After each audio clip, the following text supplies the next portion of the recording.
Nagalit si Donna kay Dana dahil kinalbo nito yung favorite doll niya pero siya pa rin ang napagalitan ng kanyang mommy. Lumipas ang mga panahon at si Dana ay naging pasaway na bata.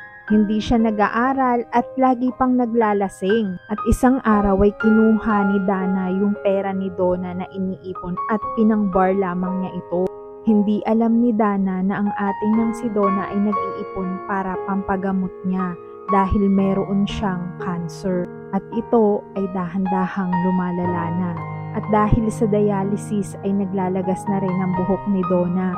Napansin nito ni Dana at kinumpronta niya si Donna at tinanong kung ano ba yung tinatago nito at nakita nga niya na nakakalbo na ang ate niyang si Donna.